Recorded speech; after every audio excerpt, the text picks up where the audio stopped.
Good day everyone. Today I will discussing the flow of interrupting diagram and identify the failure and explain how I check the circuit using multitester. But first, we have a figure A and B.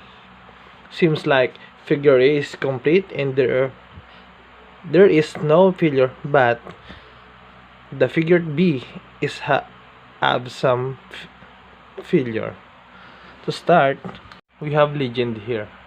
The red line represent positive, the black represent negative, and blue represent the neutral. Let's trace first the flow of the current.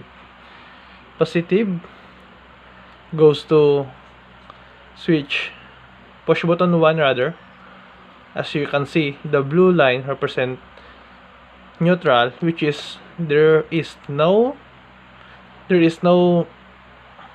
current that flow to the coil, then to negative.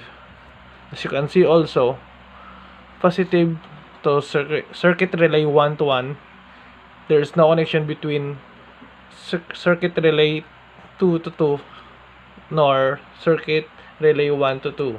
As you can see, the failure here is CR1 to 1 and CR1 to 2 because they have no holding contact of each.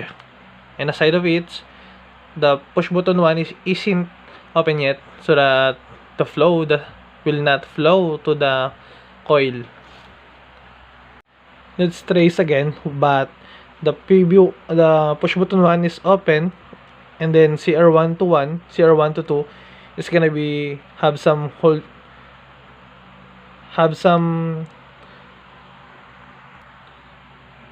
CR1 to 1 will have holding contact of each other both, and CR1 to 2 also have a holding contact to negative.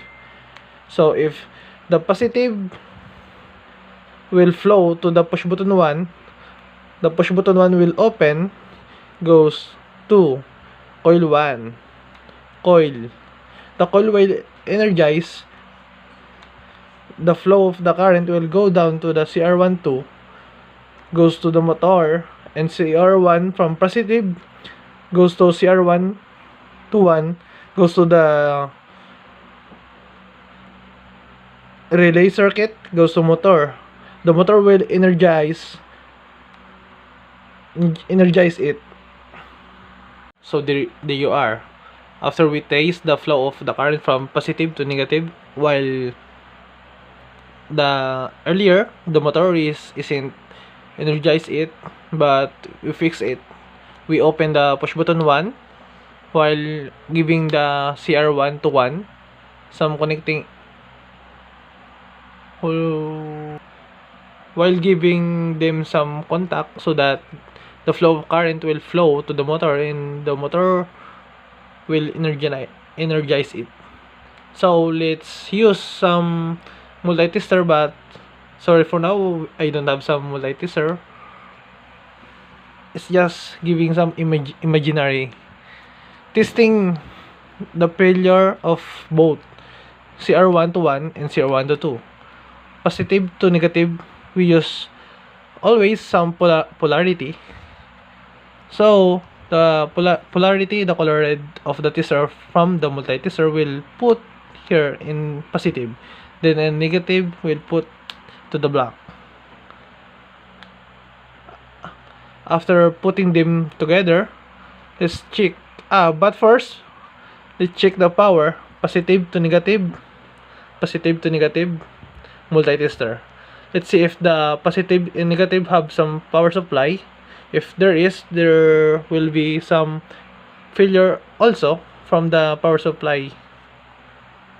After checking the power supply from positive to negative, especially don't forget to set your multitester to ohms. After that, if you have some reading, it's good. So let's move on. Let's go to the circuit relay 1 and circuit relay 2, because as I said earlier, both circuit relay doesn't have some contact of each other. After we open the push button 1 earlier, as you can see, the coil will energize, especially the flow from the push button 1 will flow to the negative down to circuit 1 2. Circuit relay rather, putting the positive and negative sign from the multi-tester. Check if they have some reading. That's all. Thank you.